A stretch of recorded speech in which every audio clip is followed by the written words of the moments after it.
सारा प्रणाम। मैं हूं भूपेश कोहली। बड़ी बहस में आपका स्वागत है। बिहार में विधानसभा चुनाव को लेकर सभी दलों में गहमा गहमी तेज हो गई है।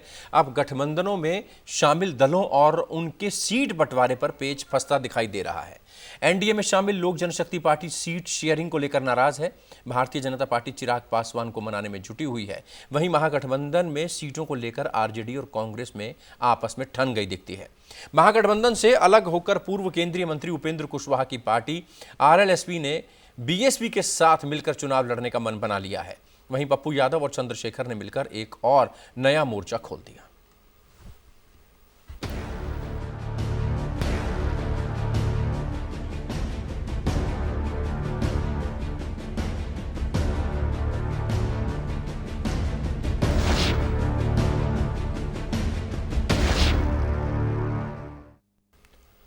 बिहार चुनाव में नए समीकरण बनने और बिगड़ने का सिलसिला लगातार जारी है। महागठबंधन से अलग हुए उपेंद्र कुशवाहा ने आज बीएसपी के साथ मिलकर चुनाव लड़ने का ऐलान किया। एनडीए में सीट शेयरिंग फॉर्मूले पर मुहर लगाने की बात सामने आई। भारतीय जनता पार्टी ने एलजेपी को 27 सीटों का नया प्रस्ताव दिया, लेकिन अंदर खाने खबर है कि चिराग पासवान 30 से ज्यादा सीटें चाहते हैं। वहीं महागठबंधन में आरजेडी ने कांग्रेस को 58 सीटें देने की पेशकश की है। बाकी 185 सीट्स में आरजेडी 150 और बाकी दल 35 सीटों पर चुनाव लड़ सकते हैं। लेकिन कांग्रेस इस बंटवारे से नाराज है। कांग्रेस की तरफ से कहा गया है कि सम्मानजनक साझेदारी होने पर ही कांग्रेस आरजेडी के साथ मिलकर चुनाव लड़ेगी। अगर सम्मानजनक साझेदारी नहीं होती तो सभी 243 सीटों पर चुनाव लड़ने के लिए कांग्रेस तैयार है। पप्पू यादव की जन अधिकार पार्टी और चंद्रशेखर की एसडीपीआई ने मिलकर पीडीए की नींव रखी है, तो चुनाव मैदान में ताल ठोकने को तैयार है।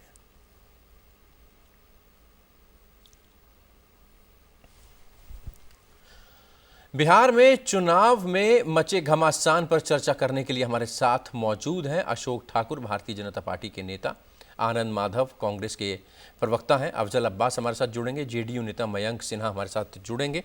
तो शुरुआत करेंगे। सबसे पहले ठाकुर साहब आपके पास आएंगे।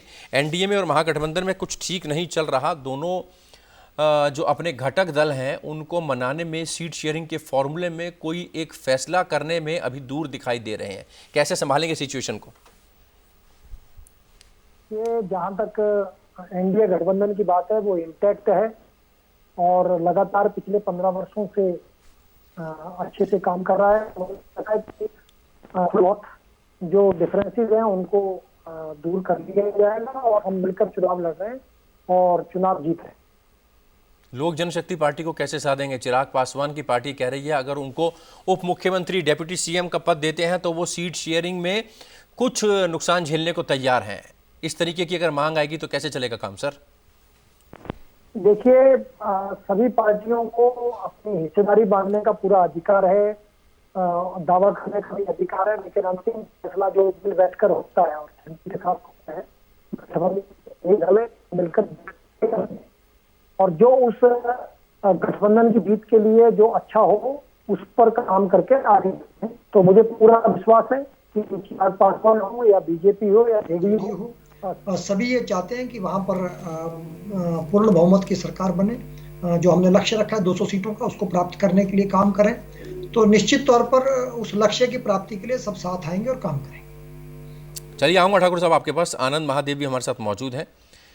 यही हाल न सिर्फ एनडीए गठबंधन का बल्कि महागठबंधन का भी यही हाल है। आपकी बात भी बनती दिखाई नहीं दे रही है। तेजस्वी यादव से, आरजेडी से, घटक दलों में नाराजगी चल रही है। आपकी मांगे भी मानी नहीं जा रही हैं। सीट शेयरिंग पर वहां पर भी सिर्फ उटब्बल की नौबत है, ऐसी खबरें।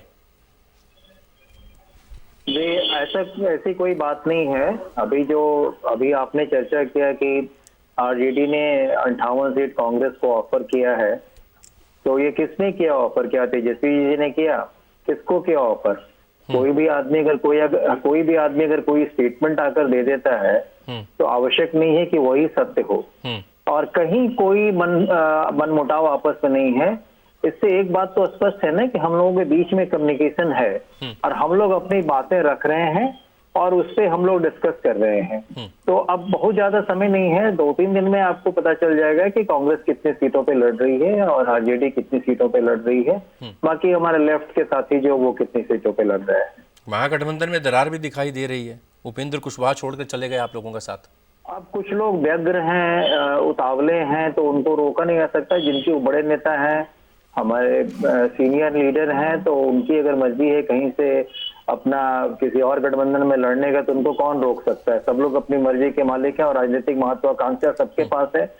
तो निश्चित रूप से उन्होंने अपना रास्ता तय किया, तो हमारी शुभकामनाएं हैं उनको।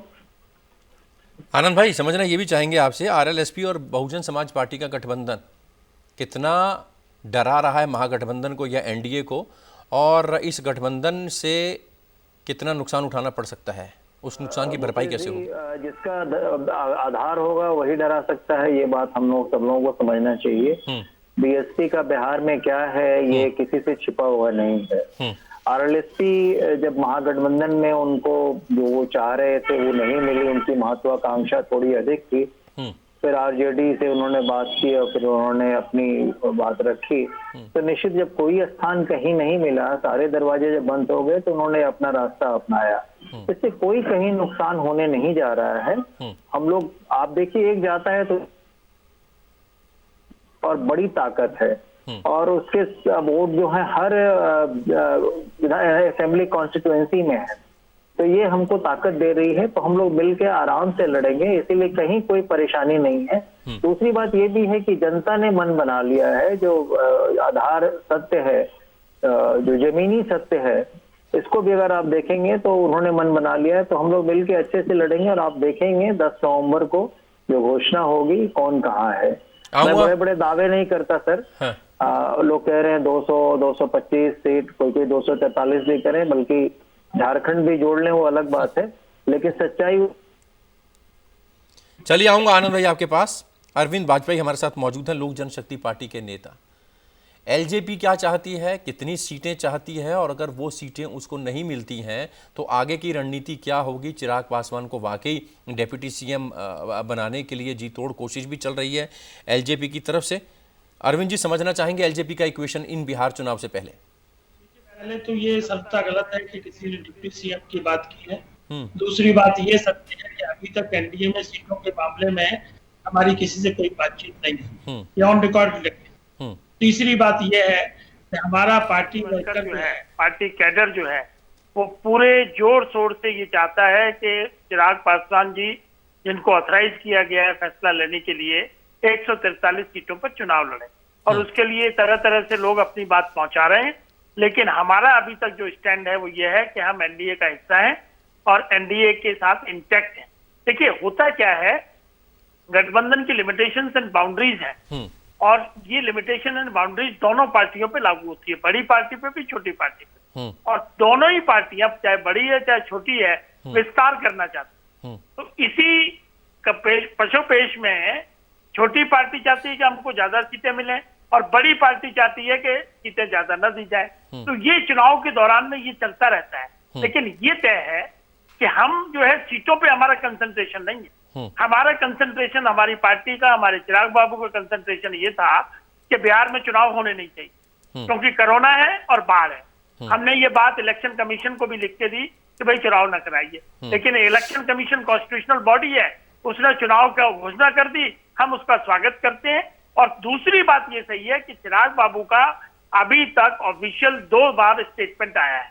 पहली बार स्टेटमेंट ये आया था कि हमारी पार्टी 243 सीट पर बाकायदा चुनाव कर रही है, और जिस घटक दल के कैंडिडेट होंगे उसको हम सपोर्ट करेंगे। और दूसरा स्टेटमेंट ये आया कि 143 सीट पर बिहार का जो स्टेट का पार्लियामेंट्री बोर्ड है उसने तैयारी कर ली है और चिराग बाबू को ऑथराइज कर दिया है। ये अभी तक का डेवलपमेंट है। लेकिन जब अगर बात नहीं होगी या सीटों के बारे में कोई चर्चा नहीं होगी और चुनाव के 2 दिन रह गए हैं, तो देखिए, हमारी अपनी पार्टी, अपना संविधान, अपना झंडा, अपना कैडर, तो हम तो कुछ ना कुछ स्टेप लेंगे ही ना जी। तो ये है मामला। लेकिन अभी तक किसी तरह का कोई फैसला राष्ट्रीय अध्यक्ष हमारे चिराग बाबू ने नहीं लिया है, जबकि उनको पूरी तरीके से ऑथराइज किया जाए। चलिए, वेट एंड वॉच की स्थिति में है लोक जनशक्ति पार्टी। मयंक सिन्हा आरजेडी के प्रदेश महासचिव भी हमारे साथ मौजूद हैं। मयंक, स्वागत है आपका। आपसे समझना चाहेंगे, घमासान मचा हुआ है महागठबंधन को लेकर, कांग्रेस अलग राग अलाप रही है, उपेंद्र कुशवाहा आपका साथ छोड़ गए हैं, कैसे साधेंगे पूरे गठबंधन को और कैसे टक्कर देंगे एक मजबूत गठबंधन की नीतीश कुमार को?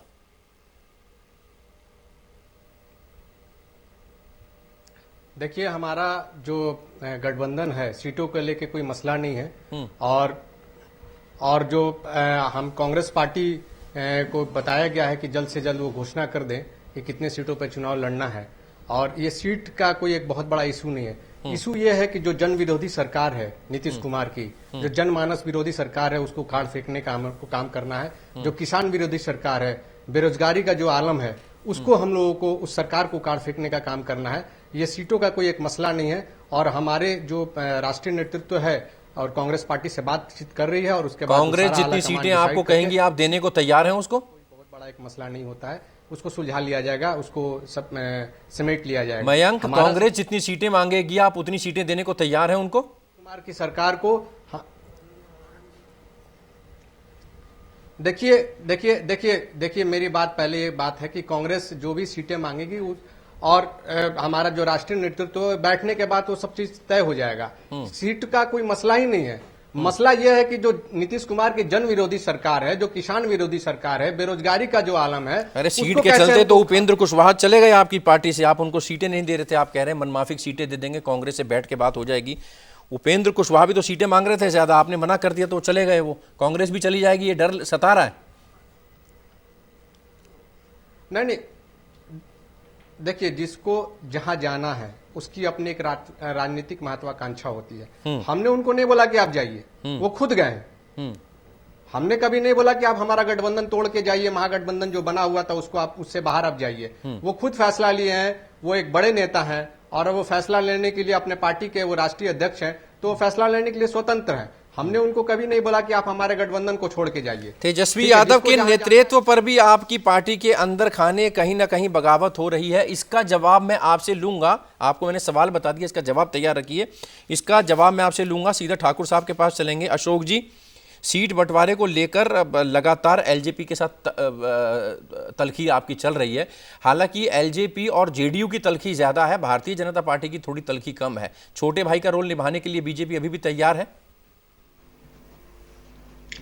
देखिए, मैंने आपसे पहले भी कहा कि हमारे स्तर पर हमारे गठबंधन में किसी प्रकार का कोई भेदभाव नहीं है, और सही समय पर सही फैसला होगा, और हम मिलकर चुनाव लड़ रहे हैं। एलजेपी के बिना चुनाव में जाएंगे?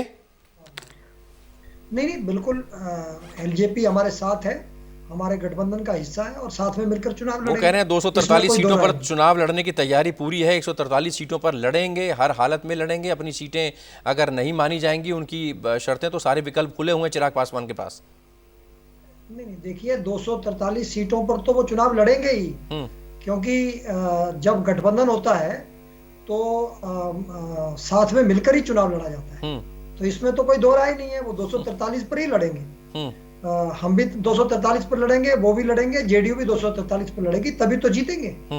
लेकिन आप ये देखिए कि एक और है, उनको आप महागठबंधन कह रहे हैं, मैं उनको महाठगबंधन कहता हूं। जिस तरह से 15 साल बिहार की जनता को ठगा था, वहां पर जिस प्रकार का गुंडागर्दी थी, जो वहां पर बहुत हालात आपको सब पता है, 15 साल क्या रहा बिहार के अंदर, तो निश्चित तौर पर जो है उसमें भगदड़ है। और आज आप देखिए कि चाहे वो उपेंद्र कुशवाहा की पार्टी हो, वो छोड़कर भाग रहे हैं, दूसरे जीतनराम मांझी जी पहले जा चुके हैं, और भी छोटे मोटे दल जो है वो वहां से छिटक कर बाहर जा रहे हैं। लगातार जो है वो महागठबंधन जो है वो टूट रहा है। तो आनंद जी, महाठगबंधन बताया जा रहा है आपके गठबंधन को, आप शांत बैठे हैं, बताइए क्या जवाब है इसका? और दूसरा ये भी बताया जा रहा है 15 साल जो आपने राज किया था, मिट्टी में मिला दिया आपने बिहार को, कोई काम नहीं हो पाया, कोई एंटी इनकम्बेंसी नहीं है, इस बार भी आप हारने जा रहे हैं, बीजेपी का दावा है। जवाब लेना चाहूंगा। और ये 15 साल पुरानी बातें कर रहे हैं, उसके बाद 15 साल की बातें नहीं करते, क्योंकि उनके पास बातें करने के लिए कुछ है ही नहीं। तो बोलने के लिए कुछ भी बोल दें टीवी पे, उससे कोई फर्क नहीं पड़ता है, कि जनता समझ रही कि ठग कौन है, जुमलेबाज कौन है, झूठा कौन है, मक्कार कौन है, इसको जनता बहुत अच्छी तरह समझ चुकी है। इसीलिए हमको समझाने की जरूरत नहीं है। और समय पे ये सारी चीजें स्पष्ट हो जाएंगी। आप बताइए, जिसके पास अपने लिए कुछ कहने का होगा वो पिछले 15 साल का गुणगान करेगा। जो 1990 में जो व्यक्ति पैदा लिया है वो आज 30 साल का होगा, उसने कई चुनाव देख लिए, वो सवाल किनसे करेगा? सवाल तो इनसे करेगा ना कि आपने क्या दिया हमें। इतनी बड़ी 2 करोड़ से ज्यादा बेरोजगारों की फौज खड़ी कर दी, आपके पास रिक्त पदे हैं उसको आप नहीं भर रहे हैं। आपने जो कुप्रबंधन आपका जो है वो जग जाहिर हो गया है। जो आपने अभी किया कुप्रबंधन इसमें कोरोना काल में वो सबको जानता है, उसमें भी भ्रष्टाचार किया, क्वारंटाइन सेंटर बनाया, उसमें भी घोटाला किया। तो पूरी सरकार जो है भी ये डबल इंजन की सरकार खड़ी हुई है। ये क्या बातें करेंगे, ये क्या ठगबंधन कहेंगे जो पुलिस जनता को ठगने के लिए चले हैं और लगातार ठगते चले जा रहे हैं। और इससे हमसे बेहतर आप हमारी जनता इससे कहीं बेहतर इस बात को समझ रही है। पहले अपना घर संभालें, अपनी चीजों को देखें, अपनी जमीनी हकीकत, अपनी जमीनी सच्चाई को देखें, उसके बाद फिर किसी को कुछ भी आप कहने के लिए स्वतंत्र हैं। जी भूपेश जी। अरविंद जी, समझना आपसे ये भी चाहूँगा, आरजेडी जो गठबंधन के बीच में दरार जो पड़ी है, कांग्रेस और आरजेडी और उपेंद्र कुशवाहा की जो आरएसएलपी पार्टी है, उसका फ़ायदा आप लोग नहीं उठा पाए, एनडीए उसका फ़ायदा नहीं उठा पाया। हम लोगों का टारगेट तो बड़ा सीधा है, विकास विकास विकास। और इस वक्त हालात ये है कि केंद्र ने, आपको याद होगा पिछले चुनाव में मोदी जी ने 1,25,000 करोड़ का उनको पैसा दिया था बिहार के लिए। और उसमें जान के आपको ये ताज्जुब होगा कि 53,000 करोड़ रुपए की योजनाएं पूरी होके उद्घाटन हो चुके हैं और बाकी पैसे की योजनाएं जो है वो बाकायदा लाइन में लगी हुई है काम पूरे होने पर। एक तो ये बड़ा भारी है कि केंद्र ने जितना काम किया है वो गिनाया जाएगा। उसके बाद दूसरा, हमारे पासवान साहब जो इतने बड़े लीडर हैं, उन्होंने जो काम किया, उनके मंत्रालय ने जो काम किया है, और आज नहीं बिहार के लिए हमेशा से काम किया, वो गिनाया जाएगा। और जेडीयू के लोग जो है वो नीतीश कुमार ने जो काम किया है वो गिनाया जाएगा। देखिए, हमारा बड़ा सीधा सा कहना है, हमारे राष्ट्रीय अध्यक्ष ने जब पिछली बार दिसंबर में रथ यात्रा निकाली तो कुछ समस्याएं सामने आई, वो हमने विनम्रता से नीतीश बाबू को बता दी कि भैया ये रिपोर्ट आ रही है, इसको भी जरा ठीक करिए। तो जनता दल यू वाले भी ये क्लेम नहीं कर रहे कि हमने 100% काम कर दिया। देखिए, जो कमियां रह गई हैं उनको गिनाना, कोई किसी से मतभेद नहीं होता या कोई राजनीतिक दुश्मनी नहीं होती। यह गठबंधन का धर्म है कि अपने घटक दलों को भी ताकत उसकी बढ़ाए और उसके लिए हम लोग प्रयत्नरत हैं। और तीसरी बात यह है कि हमारे जो नेता है वो एनर्जेटिक नेता है, उनका विजन आया है। एलजेपी का सीधे सीधे कहना है कि हमारे नेता एनर्जेटिक हैं और साथ ही साथ जिस तरीके से सरकार ने राज्य में और केंद्र ने देश में काम किया है वो हम उसकी उपलब्धियां गिना के जनता के बीच में जाएंगे। इस बीच अफजल अब्बास साहब जेडीयू के नेता हमारे साथ जुड़े हैं। अफजल साहब, सीट बंटवारे को लेकर घमासान जारी है, एलजेपी नहीं मान रहा, तमाम कोशिशें की जा रही हैं मनाने की, जेपी नड्डा साहब ने भी कोशिश कर ली, लेकिन जो तलखी जेडीयू और एलजेपी के बीच में है वो दूरियां कम होने का नाम नहीं ले रही। इसके लिए कोई फॉर्मूला, इसके लिए कोई कोशिश, इसके लिए कोई रणनीति? देखिए, जहां रणनीति का सवाल है, जेपी नड्डा साहब खुद ही इसे पहल कर रहे हैं और इस मसले को सुलझा लेना चाहिए। मैं बहुत बार, एक बार नहीं, बार बार आपके चैनल पे और चैनलों पे मैंने कहा, सवाल इस बात के बीजेपी की जिम्मेदारी है। बीजेपी उन्होंने खुद ही कहा कि हम बीजेपी के साथ हैं, तो जाहिर सी बात है बीजेपी को सुझाएगी। हम एनडीए में कल भी थे, हम बीजेपी के साथ कल भी थे, आज भी है। नहीं, चिराग पासवान जिस दिन ज्यादा एग्रेसिव हो रहे हैं, जिस तरीके से चिराग पासवान पिछले दिनों एग्रेसिव हुए, उससे बीजेपी के साथ तलखी नहीं बढ़ी, जेडीयू के साथ, नीतीश कुमार के साथ उनकी तलखी बढ़ती दिखाई दे रही है। उनके पार्टी के राष्ट्रीय अध्यक्ष हैं, हमारे पार्टी के राष्ट्रीय माननीय मुख्यमंत्री नीतीश कुमार जी है, जेपी नड्डा साहब है, और लोग भी हैं। मैं समझता हूं कि इसको सॉर्ट आउट हो जाना चाहिए। बाकी फैसला लेना लोजपा का काम है, वो क्या करती है मैं नहीं कह सकता इससे। अरविंद जी, क्यों नहीं मान जाते आप? भारतीय जनता पार्टी तो आपकी पुरानी सहयोगी है, बहुत बढ़िया तरीके से आप डिफेंड भी कर रहे हैं सरकार को और कह रहे हैं एंटी इनकम्बेंसी का कोई मतलब नहीं है, इकट्ठे मिलकर लड़ेंगे भी, तो फिर ये हाथी के दांत दिखाने के और खाने के और क्यों? नहीं, ऐसा नहीं है भूपेश जी, ऐसा नहीं है। सारे मैच्योर पार्टियां हैं, तीनों पुराना गठबंधन है और हमारा नीतीश जी का भी बहुत पुराना, हमारा भी बहुत पुराना है। और देखिए, we are reliable and trusty alliance है। देखिए, हुआ क्या है कि जनता दल से तो हमने झारखंड में भी लड़ा है, दिल्ली में भी लड़ा है, उसमें कहाँ दिक्कत है? अगर फ्रेंडली फाइट होने की स्थिति बनेगी तो वो तो स्वतंत्र है ना जी। देखिए सेंटर में अलायंस है, देखिए प्लीज अंडरस्टैंड एंड अप्रिशिएट कि हमारा अलायंस सेंटर में है और बिहार में हम सत्ता में भी भागीदारी नहीं है हमारी। तो जनता दल को कोई ना ऐतराज है ना किसी को कोई ऐतराज है और तीनों दल अभी भी इंटैक्ट है बकायदा। और अभी सीटों पे जब फाइनल होने को आएगा 1-2 दिन में तो बैठ के सारी चीजें तय हो जाएंगी। इसको अन्यथा लिया जा रहा है, ये सूत्रों की जो खबर ज्यादा चल रही है कि 27 सीटें ऑफर हो गई deputy chief minister, I am sorry, ये इस तरह का अभी कहीं कुछ नहीं है। With all respect to your this. नहीं, उसमें ये ऐसा तो नहीं है कि तेजस्वी यादव अगर चाह लें तो लोक जनशक्ति पार्टी के साथ मुलाकात हो सकती है, उनको मनमाफिक सीटें वहां पर मिल सकती हैं, तो वो गठबंधन में कुछ फेरबदल देखते हैं आप आने वाले दिनों में? या अगर लड़ेंगे तो यहाँ तो अकेले लड़ेंगे या एनडीए में? ना इस तरह की कोई सोच नहीं है। हमारी पार्टी की तरफ से जो डिमांड आ रही है, चाहे सांसद हैं चाहे पार्टी वर्कर है, उनका ये कहना है कि देखो हम लोगों ने 143 सीटों पे तैयारी की है और उन्होंने लिस्ट बना के हमारे को सेंट्रल पार्लियामेंट्री बोर्ड को भेज दी है, लेकिन वो अवसर कहाँ है? अगर हमारे को छोटी पार्टी अगर मान लिया जाए हम उसमें है, जबकि हमारे 6 सांसद हैं, तो भी हमको अगर मान सम्मान मिलेगा पूरा तो हमें कहाँ किस तरह की दिक्कत है? देखिए पार्लियामेंट के इलेक्शन में भी बड़ी बातें हुई कि ये हो जाएगा वो हो जाएगा, लेकिन अल्टीमेटली सम्मान पूर्वक तरीके से सारी चीजें सेटल हो गई और हमें पूर्ण विश्वास है कि 1-2 दिन में ये भी इश्यू सेटल हो जाएगा। हम लोगों की कोई डिमांड नहीं है, हम लोगों की डिमांड है बिहार की जनता के लिए कि भाई इसको तरीके से करिए, बस दैट्स ऑल। बीजेपी ने नीतीश बाबू को अनाउंस कर दिया। जनता दल का नेता नीतीश बाबू है, इसी तरह हमारी पार्टी के नेता हैं माननीय रामविलास पासवान जी, उनका एक कद है और उस कद की बदौलत हमारी पार्टी का भी एक कद है, तो उसको लेके हम लोग जाएंगे, क्या दिक्कत है इसमें? लेकिन मैं फिर कहूंगा एनडीए का हिस्सा है और एनडीए का हिस्सा रहेंगे। सीटों पे अभी बातचीत नहीं हुई है, अभी हो जाएगी। चलिए, इनडायरेक्ट वे में अशोक जी इन्होंने कह दिया एनडीए का हिस्सा है, एनडीए का हिस्सा रहेंगे, मतलब कि सीट शेयरिंग पे बातचीत बनने वाली है। 1-2 दिन में जो भी फॉर्मूला बनेगा वो शायद एलजेपी भी एक्सेप्ट कर लेगी और आप लोगों को भी ज़्यादा मान मुनव्वल नहीं करनी पड़ेगी। एंटी इनकम्बेंसी फैक्टर पर आते हैं सर। अशोक जी, एंटी इनकम्बेंसी कितना बड़ा फैक्टर होगा और उससे कैसे निपटा जाएगा?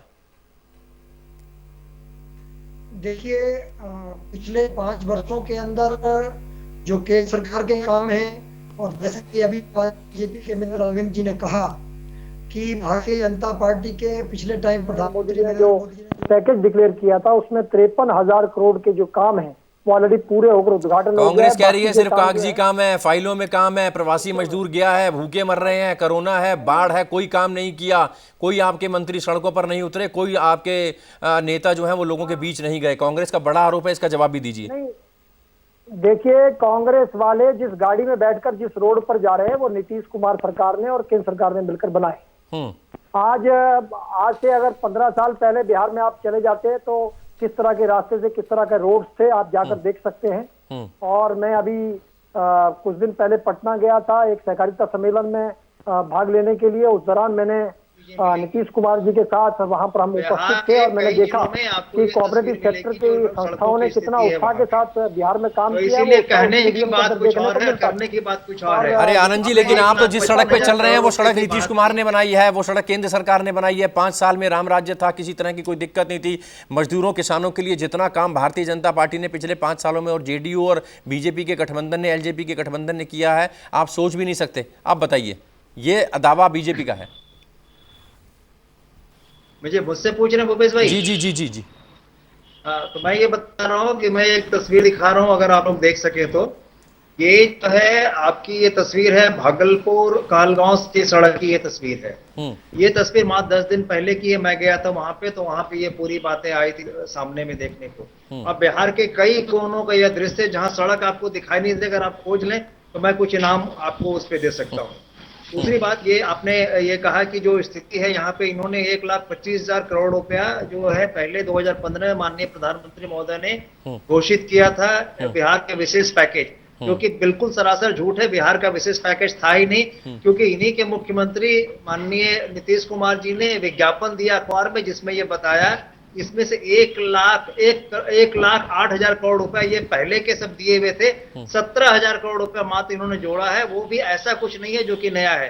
साथ ही साथ इसमें जितनी भी चीजें हैं, और रेल की चीजें हैं, पीएसयू की चीजें हैं, तो वो एक सिस्टम में पहले से चला जा रहा है, उसको उन्होंने दिखाया कि किस तरह से क्या। दूसरी बात, सिवा एक पीआईबी का नोटिस आया, प्रेस रिलीज आया, इसके अलावा कहीं इसका कोई रिकॉर्ड चलिए 28 अक्टूबर को फर्स्ट फेज, 3 नवंबर को दूसरा फेज, 7 नवंबर को तीसरा फेज, 10 नवंबर को नतीजों का दिन। कितने दावे एक बार पूछ लेते हैं। सबसे पहले जेडीयू से बात करेंगे। अफजल अब्बास साहब, एनडीए गठबंधन 243 में से कितनी सीटें जीतने जा रहा है, आपके दावे क्या हैं और किस आधार पर? ऐसा है कि हम हवा में बात करने वाले नहीं है कि हम कहते हैं कि एकदम 243 ही जाएंगे, लेकिन मुझे ऐसा लग रहा है कि 2010 में जो स्थिति थी वही स्थिति नजर आएगी।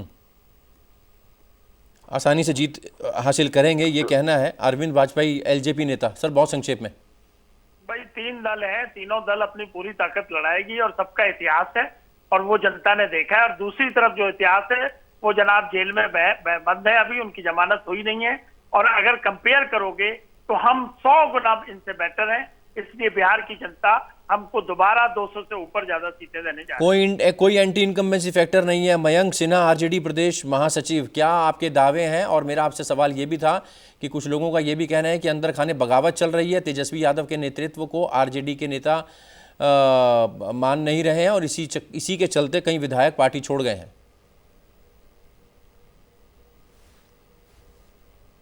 देखिए, सबसे पहली बात कि तेजस्वी यादव जी के नेतृत्व को पूरी जनता, बिहार की जो आवाम की जनता है उसको स्वीकार कर चुकी है। और आगामी जो हमारा जो बिहार विधानसभा का चुनाव जो है, जो पहला फेज, दूसरा फेज और तीसरा फेज का जो चुनाव है, उसमें हमारी सरकार बहुत अच्छी सीटें लाएंगी और हमारी सरकार आपको महागठबंधन की जो सरकार है वो बिहार में बनने जाएगी। आपकी सरकार की, आपकी पार्टी? नीतीश कुमार का आपको जो किसानों को लेके, किसानों के प्रति जो अन्याय है और बेरोजगारी को लेके है, बेरोजगार जो है सड़क पर घूम रहे हैं, लॉ एंड ऑर्डर का कहीं कुछ नहीं है। आपको जो बिहार का विकास का दिवालियापन उन्होंने बना के रखा हुआ है, लूट खसोट है, भ्रष्टाचार चरम पर है। आप देखिए कि कितना भ्रष्टाचार है। आप इस सब चीजों को मूल्यांकन, चलिए, आरजेडी का दावा है कि वो एंटी इनकम्बेंसी का पूरा फायदा उठाएंगे। आनंद भाई, आप बताइए, गठबंधन के साथ सरकार बना पाएंगे, नीतीश कुमार को टक्कर दे पाएंगे, कितनी सीटें निकाल पाएंगे?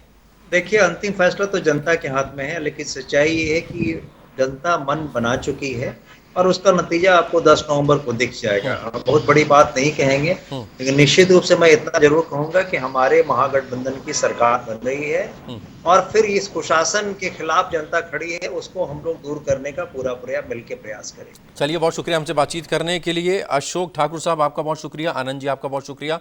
अफजल अब्बास भाई, जेडीयू से हमारे साथ जुड़े रहे फोन लाइन पर, बहुत शुक्रिया। मयंक सिन्हा, बहुत शुक्रिया। अरविंद वाजपेयी, लोक जनशक्ति पार्टी के नेता, बहुत बहुत शुक्रिया।